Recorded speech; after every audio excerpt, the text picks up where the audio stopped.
এই রেসিপিটা বাসায় থাকলে এক প্লেট না 2 প্লেট ভাত একদম আঙুল চেটে পুটে খাই। হ্যালো এভরিওয়ান, আসসালামু আলাইকুম। আজকে আমার অনেক পছন্দের একটা রেসিপি শেয়ার করব, আর সেটা কিভাবে রান্না করি সবকিছুই থাকবে আজকের ভিডিওতে। তাহলে চলেন একটি লাইক দিয়ে পুরো ভিডিও দেখার অনুরোধ রইল। আমি এখানে বড় সাইজের 4টা চিংড়ি মাছ নিয়েছি। আমার কাছে না চিংড়ি মাছ অনেক বেশি ভালো লাগে, আর যদি হয় এরকম বড় বড় সাইজের তাহলে তো আর বেশি ভালো লাগে। মাছগুলো কতটুকু বড় হয়তো আমি বোঝাতে পারছি না, আর প্রতিটা মাছের ভিতরে না এরকম ডিম ছিল। তো এই যে আমি এখন যেটা করব, পেঁয়াজ, কাঁচামরিচ, টমেটো, ধনিয়া পাতা এখন একটা হাঁড়ির মধ্যে দিয়ে দিচ্ছি।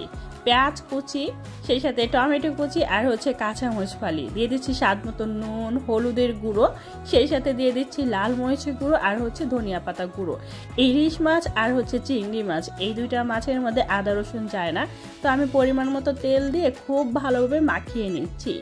এই রান্নাটা না মাখামাখির মধ্যে এত সুন্দর একটা স্মেল আসে, মনে হয় যে কাঁচাই খেয়ে ফেলি।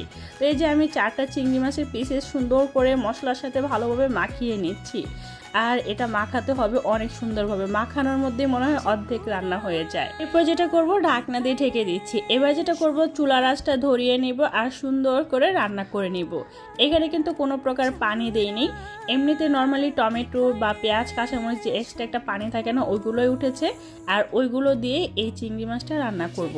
ঠিক এইভাবে রান্না করলে অনেক বেশি ভালো লাগে। আমি যখন সৌদি আরব আমার হাজবেন্ডের কাছে ছিলাম, ঠিক এইভাবে চিংড়ি মাছটা রান্না করে দিলে না ওর আর কোনো তরকারি চাইতো না, বলতো এই তরকারিটা থাকলে আর কিচ্ছু চাই না, কারণ এটাই আমার কাছে অনেক বেশি ভালো লাগে।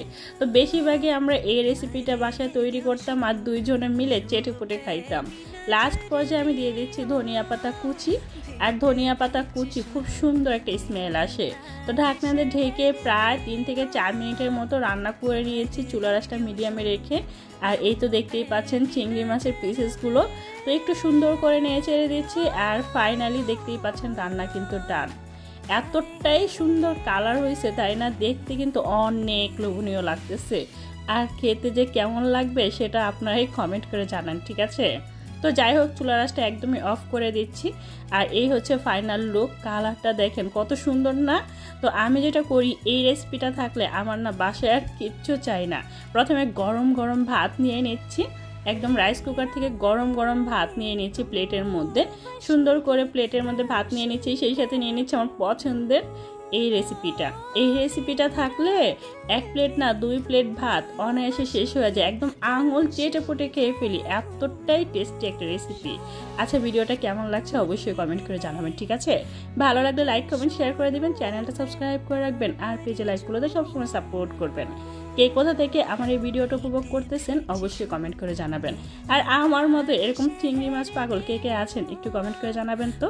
সো আজকে এই পর্যন্তই, সবাই ভালো থাকবেন, সুস্থ থাকবেন, আর অবশ্যই আমার জন্য দোয়া করবেন। আল্লাহ হাফেজ।